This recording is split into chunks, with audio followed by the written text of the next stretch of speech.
अब हम करेंगे क्वेश्चन 2।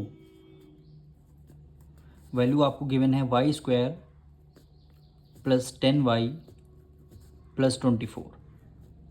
इसके आपको फैक्टर्स निकालने हैं। तो आपको करना क्या है, फर्स्ट टर्म और लास्ट टर्म की दोनों को करनी है मल्टीप्लाई। फर्स्ट टर्म और लास्ट टर्म की दोनों को मल्टीप्लाई करनी, यानी 24 की मल्टीप्लाई y² से करेंगे तो आंसर क्या आएगा 24y²। ठीक। उसके बाद आपको करना क्या है, इनके फैक्टर्स निकालने हैं। यानी फैक्टर्स कैसे निकालेंगे, 2 1 = 2, 2 2 = 4, फिर 2 से डिविजल करेंगे, 2 6 = 12 हो जाएगा, फिर 2 से डिविजल करेंगे, 2 3 = 6 हो जाएगा, फिर 3 से करेंगे, 3 1 = 3 हो जाएगा। इतना करने के बाद इन्हीं फैक्टर्स में से ऐसे दो हमें नंबर लेने हैं, कोई दो नंबर लेने हैं जो प्लस करने पर वैल्यू आपकी 10y आनी चाहिए। यानी प्लस करने पर वैल्यू आपकी 10y आनी चाहिए, और इन्हीं में से वही नंबर सेम नंबर होंगे जो मल्टीप्लाई करने पर वैल्यू आपकी, जो मल्टीप्लाई करने पर जो वैल्यू आई है 24y² यहाँ पे आना चाहिए। 24y², ये वैल्यू यहाँ पे आनी चाहिए। तो हम ऐसे फैक्टर्स देखिए, 2 की मल्टीप्लाई 2 से करेंगे तो आंसर क्या आता है 4 आता है।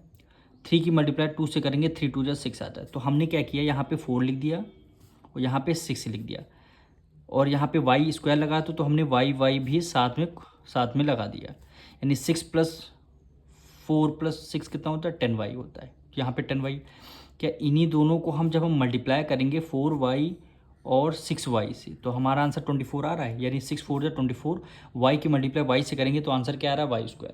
यानी फैक्टर्स हमारे 4 और 6 रहेंगे, यानी फैक्टर्स हमारे मिल चुके हैं। अब हमें करना क्या है, फर्स्ट टर्म को एज इट इज़ लिखना है और लास्ट टर्म को वही हमें क्या करना पड़ेगा, एज इट इज़ लिखना पड़ेगा। करना क्या है, मिडिल टर्म को हमें क्या करना रहता है, स्प्लिट करना रहता है। अब फैक्टर्स आपके मिल गए, यानी 4y आप लिख लीजिए, यानी 4y प्लस 6y। अब देखिए 6 4 = 24 आ रहा है, y की मल्टीप्लाई y से करेंगे y² आ रहा है, और 6y + 4y करेंगे, देखिए 10y, यानी रिवर्स करने पर वैल्यू आपकी यही मिल रही है। अब आपको करना क्या है, फर्स्ट टर्म और लास्ट टर्म की दोनों में कॉमन लेना है। फर्स्ट टर्म क्या है y² + 4y, फर्स्ट टर्म में क्या कॉमन मिला, y कॉमन मिल रहा है, तो हमने क्या किया, y को बाहर हमने कॉमन ले लिया। अब बचेगा y² को y में से y को कॉमन ले लिया, बचेगा 1y प्लस का साइन, 4y में से अगर आपने y को कॉमन ले लिया, बचा क्या यहाँ पे 4, तो आपने 4 को as it is write down कर लिया। अब यहाँ पे 6 है प्लस 24 है, यानी दोनों में फैक्टर्स किसके 6 की टेबल में आते हैं, तो आपने प्लस लिख के 6 को आपने बाहर कॉमन ले लिया। 6y में से अगर आपने 6 को कॉमन ले लिया, बचेगा क्या यहाँ पे y बचे, y लिख लिया, प्लस है प्लस का साइन लगा दिया। अब 6 की टेबल में देखना 24 कितने टाइम्स माने, 6 4 यानी 4 आ रहा है, यानी 6 4 क्या होता है 24। अब देखिए दोनों ब्रैकेट हमारे क्या हो गए, सेम हो गए। दोनों ब्रैकेट सेम हो जाए तो 1 टाइम हम लिखेंगे ब्रैकेट को, यानी y + 4, दो ब्रैकेट हैं तो हमने 1 टाइम लिख लिया।